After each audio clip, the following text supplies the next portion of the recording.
सभी को जय जिनेन्द्र। हमने पिछले भाग में देखा कि बंध योग्य प्रकृति 120 है और उन प्रकृतियों का किन किन गुणस्थानों में किस तरीके से बंध होता है। बंध प्रकरण पूरा देखा। अभी हम देखेंगे उदय। सबसे पहले उदय। उदय मतलब आत्मा के साथ बंधे हुए कर्म दलिकों का नियत समय पर शुभ अशुभ फल रूप में आत्मा को अनुभव कराना, इसे उदय या विपाक उदय कहते हैं। समझ में आया? जो आत्मा के साथ जो कर्मदली बंधे हैं उनको उनका नियत समय पर आत्मा को शुभ अशुभ फलों द्वारा अनुभव कराना, इसे उदय कहते हैं। अभी बंध योग्य प्रकृति थी 120 और उदय योग्य प्रकृति है 122। दो प्रकृति ज्यादा है। इसमें दो प्रकृति जो बढ़ गई है वो है मिश्र मोहनीय और समकीत मोहनीय। इन दो प्रकृति का जीव बंध नहीं करता है, लेकिन फिर भी ये प्रकृति उदय में आती है। क्यों? क्योंकि हमने देखा था कि मिथ्यात्व मोहनीय के जो कर्मदली बांधे हुए हैं, जब जीव उनका त्रिपुंज द्वारा उनको सेपरेट करता है, मिथ्यात्व मोहनीय का कर्म संक्रमण होके कुछ मिश्र मोहनीय में संक्रमित होता है और कुछ समकित मोहनीय में संक्रमित होता है और उनकी सत्ता आ जाती है और सत्ता आने के बाद वो उदय में आते हैं। तो इस तरीके से उदय योग्य प्रकृति हो गई 122। तो इन 122 प्रकृतियों जो सामान्य रूप से उदय योग्य है, इनमें से पहले गुणस्थान में 117 कर्म प्रकृति का उदय होता है। इसके पहले हम दो टर्मिनोलॉजी पर भी ध्यान देते हैं। एक है उदय विच्छेद और दूसरा है अनुदय। उदय विच्छेद मतलब किसी विवक्षित गुणस्थान अथवा गुणस्थान के विवक्षित भाग में छूटने वाली कर्म प्रकृतियों का आगे उदय नहीं होना, इसे कहते हैं उदय विच्छेद। मतलब परमानेंट खत्म। एक बार किसी प्रकृति का उदय विच्छेद हो गया तो वह इसके आगे ऊपर वाले कोई भी गुणस्थान में उसका उदय नहीं होगा। और अनुदय। अनुदय मतलब किसी विवक्षित गुणस्थान में ही सिर्फ उस प्रकृति का उदय नहीं है, बाकी उसके आगे पीछे उसका उदय हो सकता है। That is temporary. मतलब जैसा बंध विच्छेद था वैसा उदय विच्छेद, जैसा अबंध था वैसा अनुदय। तो अभी वापस आते हैं। पहले गुणस्थान में 122 प्रकृतियों में से 117 कर्म प्रकृति का उदय होता है। तो जो 5 कम हो गई, ये 5 प्रकृति का अनुदय है। 5 प्रकृति का अनुदय है। इन 5 प्रकृतियों को याद रखने की ट्रिक है मिस आजी। बंध में आजी था, यहाँ पे मिस आजी। मी का मतलब है मिश्र मोहनीय, स का मतलब है समकीत मोहनीय, आ मतलब आहारद्विक और जी मतलब जीन नाम। तो ये अनुदय में है। इसका मतलब ये आगे कहीं ना कहीं ये ऐड होने वाली है, उदय में आने वाली है। तो हम देखते कहाँ कहाँ आएंगे। तो मिश्र मोहनीय तीसरे गुणस्थान से ऐड हो जाएगी, समकीत मोहनीय चौथे गुणस्थान से ऐड हो जाएगी, आहारद्विक छठे गुणस्थान से ऐड हो जाएगी और जीन नाम 13वें गुणस्थान से। ठीक है। अब ये क्यों ऐसा हो रहा है? क्योंकि जब मिश्र मोहनीय का उदय आएगा उस वक्त गुणस्थान मिश्र गुणस्थान हो जाएगा। जब समकीत मोहनीय का उदय आएगा तो गुणस्थान अविरति सम्यक दृष्टि गुणस्थान हो जाएगा। जब जीन नाम का उदय आएगा तो बंदे को केवल ज्ञान होना जरूरी है, तो वह 13वां सहयोगी केवली गुणस्थान हो जाएगा। और आहारद्विक के उदय के लिए उसका प्रमादी साधु गुणस्थान आ जाएगा, क्योंकि प्रमादी अवस्था में ही आहारद्विक का उपयोग हो सकता है। लब्धि जीव लब्धि फोड़ सकता है। तो मतलब उदय आएगा छठे गुणस्थान में। ओके। तो पहले गुणस्थान में 117। जब हम नोटिस करेंगे कि बंध में जो 117 प्रकृति का बंध हो रहा था, उदय में भी वही 117 कर्म प्रकृति का बंध है। अभी जीव पहले गुणस्थान से दूसरे गुणस्थान में हम कंपेयर करते हैं।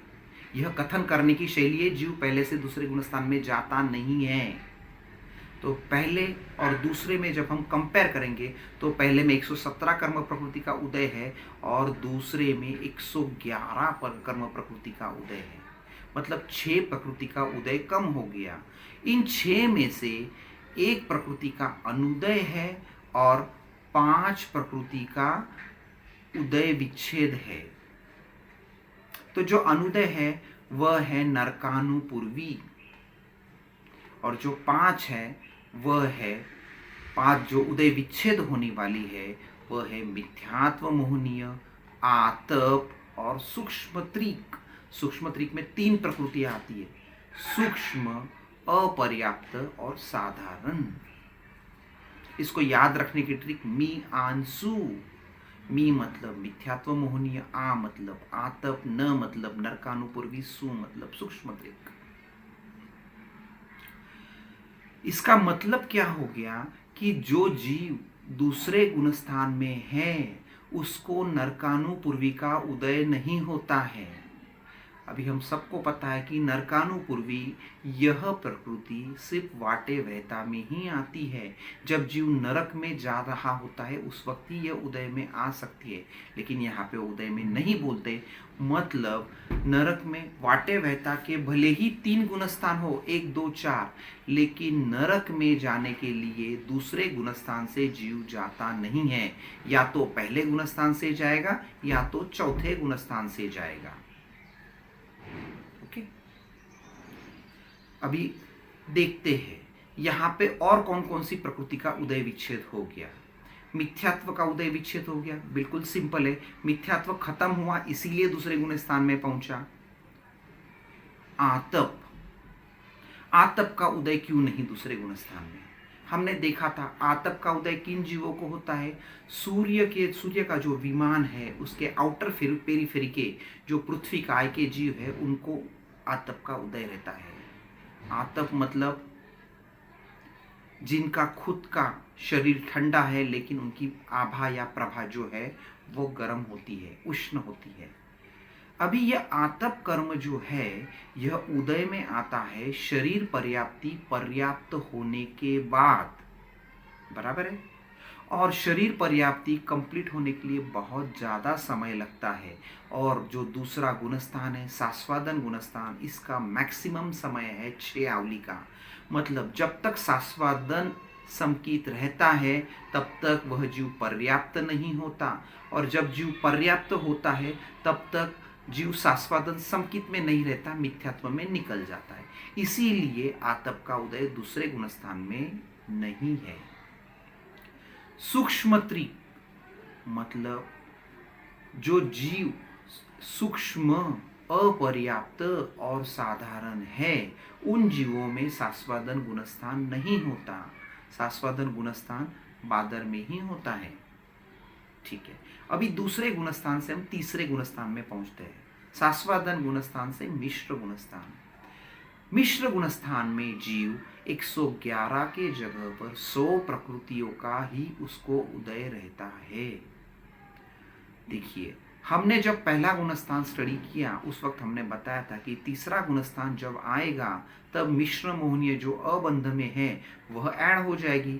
तो ये जो 111 में एक ऐड हो गई, मिश्र मोहनीय जो पहले अबंध में थी हो गई 112। 112 से जब हमको 100 तक पहुंचना है तो 12 प्रकृति कम करनी है। इन 12 प्रकृतियों में से अनुपूर्वी त्रिक का तीसरे गुणस्थान में अनुदय रहता है। रीजन सिंपल है, मिश्र अवस्था में जीव काल नहीं करता, और अगर जीव काल नहीं करेगा तो वाटे वहता में नहीं जाएगा, और वाटे वहता में नहीं जाएगा तो अनुपूर्वी का उदय पॉसिबल ही नहीं। चारों अनुपूर्वी कम करना है, उसमें से नरक अनुपूर्वी हमने पिछले गुणस्थान में ही कम कर दी। बची हुई 3 अनुपूर्वी, तिरेंच अनुपूर्वी, मनुष्य अनुपूर्वी, देव अनुपूर्वी, इसका अनुदय। अनुदय क्यों? तो ये वापस ऐड होने वाली है। ओके, अब ये 3 गई, 12 में से 3 गई, अभी और 9 बची जिनका उदय विच्छेद है। वो है अनंतानुबंधी चौक, जाति चौक और स्थावर। अनंतानुबंधी चौक इसका उदय नहीं है, बाद में जाति चौक का उदय नहीं है। मतलब एकेंद्रिय, बेंद्रिय, तेंद्रिय, चौरेंद्रिय मतलब चारों जातियों में, पंचेंद्रिय छोड़कर चारों जातियों में तीसरा गुणस्थान नहीं होता है। और स्थावर, स्थावर में भी तीसरा गुणस्थान नहीं होता है, क्योंकि मिश्र अवस्था जो है ना, यह नियमा, पंचेंद्रिय, सन्नी और पर्याप्त, इन तीनों को ही होती है। तीनों कॉम्बिनेशन है तो ही मिश्र अवस्था है, अदरवाइज मिश्र अवस्था नहीं है। ठीक है, और अभी हो गया ये तीसरा गुणस्थान। अभी अगर जीव तीसरे गुणस्थान से चौथे गुणस्थान में जाता है, तो हमने पहले गुणस्थान में देखा था कौन सी प्रकृति बढ़ने वाली है, समकीत मोहनीय, जो अबंध में है। मतलब 100 में 1 बढ़ गई 101, प्लस जीव चौथे गुणस्थान में चारों गतियों में जा सकता है, मतलब वाटे वहता वाली चारों प्रकृति, अनुपूर्वी चौक, चारों अबंध वाली ऐड हो गई। मतलब 5 प्रकृति टोटल ऐड हो गई, एक समकीत मोहनीय और एक अनुपूर्वी चौक, 5 ऐड हो गई। 100 + 5 105। लेकिन जीव ने मिश्र गुणस्थान छोड़ दिया, इसीलिए मिश्र मोहनीय का उदय विच्छेद हो गया। मतलब 105 - 1 104 प्रकृति का उदय जीव को चौथे गुणस्थान में होता है। ठीक है, अभी चौथे गुणस्थान से जीव को पांचवें गुणस्थान में भेजते हैं। पांचवें गुणस्थान में जीव 87 प्रकृति का उसको उदय रहता है। मतलब 104 - 87 17 प्रकृति का उसका उदय विच्छेद हो जाता है। अभी हमको ये 17 प्रकृति ढूंढनी है कि किसका उदय विच्छेद चौथा गुणस्थान छोड़ के पांचवें गुणस्थान में जाते वक्त हो गया। तो देखते हैं, चौथा गुणस्थान था अविरति सम्यक दृष्टि गुणस्थान, और पांचवा है देशविरति श्रावक गुणस्थान। अभी हम वापस, तो क्या हो गया, जीव पहले अविरति सम्यक दृष्टि था, मतलब व्रत पचकान नहीं ले रहा था, और अभी क्या हो गया, देशविरति श्रावक हो गया। तो क्यों बना, क्योंकि उसको अप्रत्याख्यानी चौक का उदय नहीं रहा। क्योंकि अप्रत्याख्यानी चौक का उदय रहता तो व्रत प्रचकान वो ले नहीं पाता था। अभी वो उसका उदय विच्छेद हो गया, तो हमको 17 में से 4 पता चल गई, अप्रत्याख्यानी चौक। और दूसरे एंगल से देखते हैं, चौथे गुणस्थान तक जीव चारों गतियों में था, क्योंकि नरक और देवता में सिर्फ 4 गुणस्थान है। लेकिन चूंकि जीव पांचवें गुणस्थान में आ गया, पांचवा गुणस्थान सिर्फ मनुष्य और तिर्यंच का ही है, तो यहाँ पे सिर्फ मनुष्य के जीव रहेंगे या तिर्यंच के जीव रहेंगे। जब यहाँ पे देवता और नारकी के जीव नहीं है, तो देवता प्रायोग्य और नारकी प्रायोग्य जो प्रकृति है उनका उदय पॉसिबल ही नहीं है। बराबर है, तो यहाँ पे जीव को वैक्रिय अष्टक का उदय विच्छेद होता है। अभी वैक्रिय अष्टक कैसे बना, देवत्रिक, नरकत्रिक और वैक्रिय द्विक। देवत्रिक में देवगति, देवानुपूर्वी देवायु, नरकत्रिक में नरक गति, नरकानुपूर्वी नरकायु, और वैक्रिय द्विक में वैक्रिय शरीर और वैक्रिय अंगोपांग। जहाँ पे है ही नहीं उसका उदय होने वाला नहीं है। ठीक है, ये 8 और अप्रत्याख्यानी चौक के 4, ऐसे 12 गए। अभी और 5। जब जीव श्रावक बन जाता है तो उसे नियम से दुर्भग, अनादेय और अयश कीर्ति का उदय नहीं होता है। हम खुद को श्रावक कहलाते हैं, हमको सोचना है कि क्या हमको दुर्भग, अनादेय और अयश कीर्ति का उदय है या नहीं है। बराबर है, सोचना पड़ेगा। अगर हमको है तो हम सही में श्रावक है क्या, क्योंकि जो श्रावक है उसको इन प्रकृतियों का उदय नहीं होगा। 12 और 3 15 है। वाटे वहता की गुणस्थान है पहला, दूसरा और चौथा।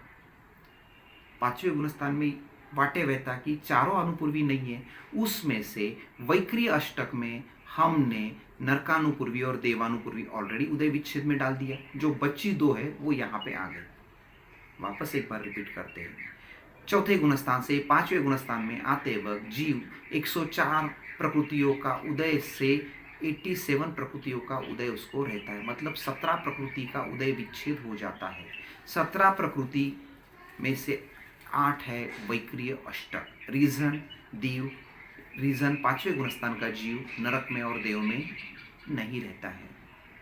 बाद में अप्रत्यक्ष नीचो, रीजन इसका उदय विच्छेद होने की वजह से ही जीव बचकान लेना शुरू करता है, श्रावक बनता है। बाद में तिर्यंश अनुपूर्वी, मनुष्य अनुपूर्वी, क्योंकि 5वां गुणस्थान है वाटे बहता नहीं है, इसलिए अनुपूर्वी नहीं है। और 3 प्रकृति नियम से जो श्रावक है उसे दुर्भग, अनादेय और अयश कीर्ति का उदय नहीं होता है। ओके, अभी 5वें गुणस्थान से 6ठे गुणस्थान में जाते हैं। 5वें गुणस्थान से 6ठे गुणस्थान में जाते वक्त जीव को 81 कर्म प्रकृतियों का उदय रहता है। हमने पहले गुणस्थान में आहारद्विक का देखा था कि यह कब ऐड होने वाली है, 6ठे गुणस्थान में ऐड होगी। मतलब 87 + 2 89, और 89 से कहाँ तक पहुंचना है, 81, मतलब 8 कर्म प्रकृति का उदय विच्छेद करना है। 8 ढूंढते हैं, 8 प्रकृतियां। क्या फर्क हो गया 5वें और 6ठे गुणस्थान में? 5वें गुणस्थान में जीव श्रावक था और 6ठे गुणस्थान में जीव बन गया साधु, प्रमादी साधु। तो साधु क्यों बना? क्योंकि जीव को प्रत्याख्यानावरण चौक का उदय विच्छेद हो गया, इसीलिए वह साधु बन पाया। तो 4 प्रकृतियां ये हो गई, प्रत्याख्यानावरण चौक। अभी 5वें गुणस्थान से 6ठे गुणस्थान में जाते वक्त एक और चेंज होता है। 5वां गुणस्थान था तिर्यंश और मनुष्य का, लेकिन 6ठा गुणस्थान सिर्फ मनुष्य का है। तो और जो 4 प्रकृतियां छूटने वाली है वह तिर्यंश प्रायोग्य है। एक है तिर्यंश गति, दूसरी है तिर्यंश आयु, बाद में नीच गोत्र और उद्योग, ये सारी प्रकृति तिर्यंश प्रायोग्य है। रिपीट करता हूं, 2 प्रकृति ऐड हो गई आहारद्विक 5वें से 6ठे में आते वक्त, और 8 प्रकृति का उदय विच्छेद हो गया। उसमें 4 है प्रत्याख्यानावरण चौक, बाद में है तिर्यंश गति, तिर्यंश आयु, नीच गोत्र और उद्योग। इनका 8 प्रकृति का उदय विच्छेद होके 6ठे गुणस्थान में जीव 81 प्रकृति का उसको उदय रहता है। 6ठे गुणस्थान से जब जीव 7वें गुणस्थान में जाता है तो 81 के जगह पे 76 कर्म प्रकृति का उसको उदय रहता है। मतलब 5 कर्म प्रकृति का उदय विच्छेद हो जाता है। तो ये 5 प्रकृति कौन सी? गुणस्थान के नाम में क्या फर्क है? पहले था प्रमादी साधु गुणस्थान और 7वां गुणस्थान हो गया अप्रमादी साधु गुणस्थान। अभी 5 प्रकृति, जीव जैसे ही अप्रमादी बन गया तो स्नानर्दी त्रिक का उदय विच्छेद हो गया, 3 गई। और आहारद्विक जो ऐड हुई थी वह सिर्फ 6ठे गुणस्थान के लिए ऐड हुई थी, क्योंकि 7वें गुणस्थान में अप्रमादी अवस्था में आहारद्विक का उदय नहीं होता है, इसीलिए आहारद्विक का भी उदय विच्छेद हो गया। मतलब 5 प्रकृति कौन सी? एक स्नानर्दी त्रिक और आहारद्विक। ओके, अभी जीव 7वें गुणस्थान से 8वें गुणस्थान में जब जाता है तो 8वें गुणस्थान में उसे 76 के जगह पे 72 कर्म प्रकृतियों का उदय रहता है। मतलब 4 प्रकृति का उदय विच्छेद हो गया। अब ये 4 प्रकृति कौन सी, इसको इस तरीके से समझते हैं। जीव 7वें गुणस्थान में अप्रमादी साधु था, 8वें में क्या चेंज हो गया? 8वें में जीव ने श्रेणी चढ़ना प्रारंभ कर दिया। श्रेणी जीव चढ़ना उसी वक्त प्रारंभ कर सकता है जब उसका समकित मोहनीय का उदय नहीं होता। तो इसलिए समकित मोहनीय का उदय विच्छेद हो गया। और श्रेणी चढ़ने की जो ताकत है, जो क्षमता है, वह 6 सहनन में से सिर्फ पहले 3 सहनन में है। टोटल 6 सहनन है, उसमें से पहले 3 सहनन मतलब वज्र ऋषभ नाराज सहनन, ऋषभ नाराज सहनन, नाराज सहनन, ये 3 सहनन ही श्रेणी चढ़ सकते। तो बचे हुए 3 श्रेणी नहीं चढ़ सकते, तो उनका उदय विच्छेद हो गया। मतलब वो वही रुक जाएंगे। कौन कौन से? अर्धनाराज, किलिका और सेवार्तक सहनन। मतलब अर्धनाराज, कीलिका और सेवार्थक सहनन, ये 3 सहनन का उदय विच्छेद और समकीत मोहनीय का उदय विच्छेद। इस तरीके से 4 कर्म प्रकृति का उदय विच्छेद 8वें गुणस्थान में हो जाता है। अभी जीव 8वें गुणस्थान से जब 9वें गुणस्थान में जाता है, उस वक्त 72 की जगह पे 66 कर्म प्रकृति का उदय उसको रहता है। मतलब 6 कर्म प्रकृति का उदय विच्छेद हो गया। बिल्कुल आसान है। ये 6 प्रकृति है हास्य षटक। हास्य षटक क्या क्या है इसमें? हास्य, रति, अरति, शोक, भय, जुगुप्सा, इसका जीव को उदय नहीं होता है 9वें गुणस्थान में। अभी 9वें गुणस्थान से जब जीव 10वें गुणस्थान में जाता है, तब जीव को 60 कर्म प्रकृति का उदय रहता है। मतलब 66 to 60, 6 प्रकृति का उदय विच्छेद हो गया 9वें से 10वें में जाते वक्त। कौन कौन सी है? एक है वेद त्रिक, जो तीनों वेद है उसका उदय विच्छेद हो गया। और दूसरी है संज्वलन त्रिक। संज्वलन त्रिक मतलब संज्वलन क्रोध, संज्वलन मान, संज्वलन माया। इन 6 प्रकृति का जीव को उदय विच्छेद हो जाता है 10वें गुणस्थान तक। अभी जीव 10वें गुणस्थान से 11वें गुणस्थान में जाते वक्त जो उसके पास थोड़ा सा संज्वलन लोभ बचा था, उसका भी उदय विच्छेद हो जाता है।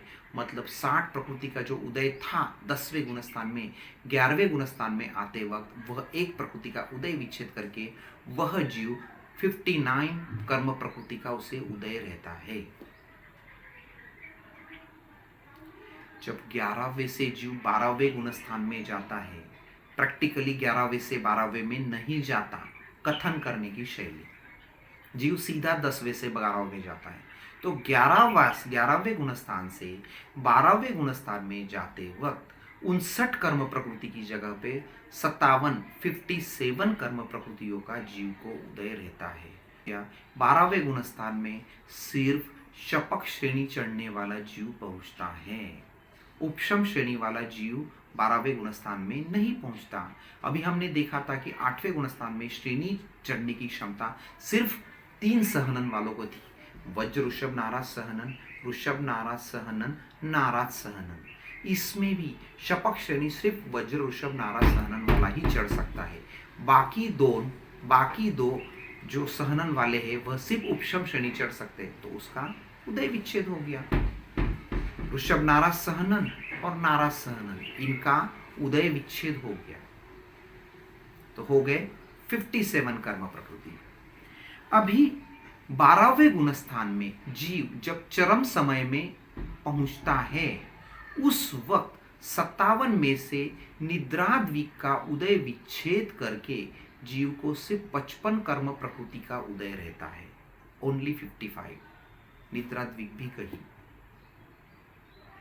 अब 12वें गुणस्थान के चरम समय से 13वें गुणस्थान में जब वह जीव जाता है, क्योंकि उसका मोहनीय कर्म पहले ही खत्म हो चुका है, तो बाकी जो 3 घाती कर्म है उसको खत्म कर देता है और उसको केवल ज्ञान, केवल दर्शन की प्राप्ति हो जाती है। यहाँ पे जीव 55 के जगह पे 42 कर्म प्रकृति का उसे उदय रहता है। तो अभी देखते हैं, हमने पहले गुणस्थान में देखा था जीना नाम का वहां पे अबंध था जो 13वें गुणस्थान में ऐड होने वाली थी। तो 55 + 1 56, 56, और 56 से 42 तक जाने के लिए 14 कर्म प्रकृति का उदय विच्छेद होना है। और ये 14 प्रकृति सिंपल है, लंगोटिया यार, ज्ञानावर्णीय पंचक, दर्शनावर्णीय चौक और अंतराय पंचक। तो इस तरीके से 14 प्रकृति का उदय विच्छेद करके जीव 13वें गुणस्थान में सिर्फ 42 कर्म प्रकृति का उसे उदय रहता है। अब जीव 13वें गुणस्थान से निकलकर जब 14वें गुणस्थान में जाता है, उस वक्त जीव अयोगी बन जाता है। और अयोगी बनने की वजह से जीव 42 में से 30 कर्म प्रकृति का उदय विच्छेद करके उसके उदय में सिर्फ 12 कर्म प्रकृति रहती है। अभी हमें ये जो 30 कर्म प्रकृति जिनका उदय विच्छेद हो गया, इनको याद करना है। छोटी सी ट्रिक है। पहले एक 10 का ग्रुप है, फिर 5-5 के 2 ग्रुप है, फिर 4, 3, 2, 1, वो 10 का एक ग्रुप हो गया। इस तरह से 10, 10, 10, इन हमको याद रखना है। चलो पहले 4 और 6 का देखते हैं। 4 वर्णादि और 6 संस्थान। 4 वर्णादि जो हमने वर्णादि लेके रखे उनका उदय विच्छेद हो गया। 6 संस्थान, संस्थान की जरूरत नहीं, 6 संस्थान, 4 और 6 गए। उसके बाद में आता है औदारिक द्विक, तेजस कार्मन शरीर और वज्र ऋषभ नारा सहनी। रिपीट, औदारिक द्विक, तेजस कार्मन शरीर और वज्र ऋषभ नारा सहनन, ये 5 का ग्रुप हो गया। इसके बाद में आता है 5 प्रत्येक। प्रत्येक प्रकृति है 8, उसमें से आतप पहले ही गया, उद्योत पहले ही गया और जीन नाम का उदय जीव को 14वें गुण स्थान में भी रहता है। मतलब ये 3 को हटा के जो 5 प्रत्येक प्रकृति है उनका उदय विच्छेद हो जाता है। अभी हमको देखना है आखिरी ग्रुप 10 का, जो 4, 3, 2, 1, उसमें से एक है साता या असाता वेदनीय में से एक का उदय विच्छेद होता है और एक उदय में रहती है, दोनों में से एक। दूसरा है विहायोग गति 2, जिसे हम खगति द्विक भी कहते हैं, 2 विहायोग गति। बाद में तीसरा 3 स्थावर, अस्थिर, अशुभ और दूसवर। और 4 है त्रस, जो मतलब अस्थिर, अशुभ, अस्थिर, अशुभ और दूसवर था, उसके विपरीत स्थिर, शुभ और सुस्वर। और इसमें एक ऐड हो गई प्रत्येक, मतलब प्रत्येक, स्थिर, शुभ और सुस्वर। इस तरीके से ये 30 प्रकृतियों का उदय विच्छेद हो जाता है और जीव को 14वें गुणस्थान में सिर्फ 12 कर्म प्रकृति का उदय रहता है, जिनके नाम है मनुष्य गति, पंचेंद्रिय जाति, जीन नाम, त्रस, बादर, पर्याप्त, सुभग, आदेय, यश कीर्ति, मनुष्यायु, उच्च गोत्र और साता और असाता में से एक, ऐसी 12 प्रकृतियों का उदय जीव को 14वें गुणस्थान में रहता है। इस तरीके से हमने देखा उदय, जीव को किस तरीके से उदय रहता है। एक बार रिवाइज करते हैं। उदय योग्य प्रकृति 122, पहले गुणस्थान में 117, दूसरे गुणस्थान में 111, तीसरे गुणस्थान में 100, चौथे गुणस्थान में 104, पांचवें गुणस्थान में 87, छठे गुणस्थान में 81, सातवें गुणस्थान में 76, आठवें गुणस्थान में 72, नौवें गुणस्थान में 66, 10वें गुणस्थान में 60, 11वें गुणस्थान में 59, 12वें गुणस्थान में रहती है 57, 12वें गुणस्थान के चरम समय में 55, 13वें गुणस्थान में 42 और 14वें गुणस्थान में 12 कर्म प्रकृतियों का जीव को उदय रहता है। अभी इन उदय प्रकृति की संबंधी कुछ जो ज्ञातव्य है वो हम समझ लेते हैं। जैसे हमने देखा है जीन नाम का अनुदय पहले गुणस्थान से रहता है, जो उदय में आता है 13वें गुणस्थान में। आहारक द्विक जो पहले गुणस्थान से अनुदय में है, उसका उदय आता है 6ठे गुणस्थान में। मिश्र मोहनीय का अनुदय रहता है पहले गुणस्थान में, जो आता है 3रे गुणस्थान में। समकीत मोहनीय का अनुदय रहता है पहले गुणस्थान में, जो आता है 4थे गुणस्थान से। यहाँ पे जो हमने अपर्याप्त नाम कर्म जो बताया है वह लब्धि अपर्याप्त की अपेक्षा से है, करण अपर्याप्त की अपेक्षा से नहीं। बाद में एकेंद्रिय में जो पृथ्वी, पानी, वनस्पति जो स्थावर है, इनमें कर्म ग्रंथकार सास्वादन समकीत मानते हैं, इसीलिए वो दूसरे गुणस्थान में उनको जगह दी है। अनुपूर्वी कर्म सिर्फ वाटे बहता अवस्था में ही रहता है। बाद में आतप नाम कर्म दूसरे गुणस्थान में क्यों नहीं रहता है? क्योंकि दूसरे गुणस्थान की स्थिति है 6 आवली का और आतप नाम कर्म पर्याप्त अवस्था में ही उदय में आता है, मतलब जीव को पर्याप्त होने में उससे कई गुना ज्यादा समय लग जाता है। बाद में पहले गुणस्थान से जीव दूसरे में जाता नहीं है, पहले से वह चौथे में जाएगा, और जब वह चौथे से, पांचवे से, छठे से कहीं से भी गिरेगा तो दूसरे में आता है। यह कथन की शैली है। उसी तरीके से 11वें से 12वें में भी नहीं जाता, जाएगा तो 10वें से सीधा 12वें में। तो और पांचवें गुणस्थानवर्ती जीव के परिणाम इतने शुद्ध होते हैं, तो क्यों, इसीलिए उसे दुर्भग, अनादेय और अयश कीर्ति का उदय कभी भी नहीं होता है। स्नानर्धी त्रिक का उदय प्रमाद रूप है, इसीलिए छठे गुणस्थान छोड़ते ही स्नानर्धी त्रिक का उदय विच्छेद हो जाता है। प्लस मनुष्य और तिर्यंश में भी यूलिकों को इसका उदय नहीं होता है। अंतिम 3 सहनन यह मंद विशुद्धि वाले होते हैं, जो श्रेणी नहीं चढ़ सकते, और शपक श्रेणी तो सिर्फ पहला सहनन ही चढ़ सकता है। 9वें गुणस्थान से लेके आगे के गुणस्थानों में संक्लिष्ट परिणाम प्रकृतियों का उदय न्यूनतम होता है, इसीलिए हास्य षटक का उदय नहीं होता है।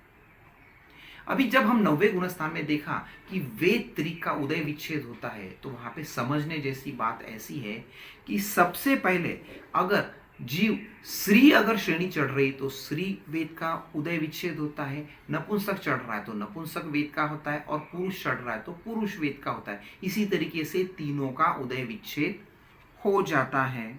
14वें गुणस्थान में जो प्रकृतियां उदय में है, 12 प्रकृतियां, वो सारी जीव विपाकिनी प्रकृतियां है, इसीलिए इनका उदय 14वें गुणस्थान के चरम समय तक होता है, और जब जीव मोक्ष में जाता है तो वो खत्म हो जाता है। इसी तरीके से हमने उदय प्रकरण अच्छी तरह से देखा।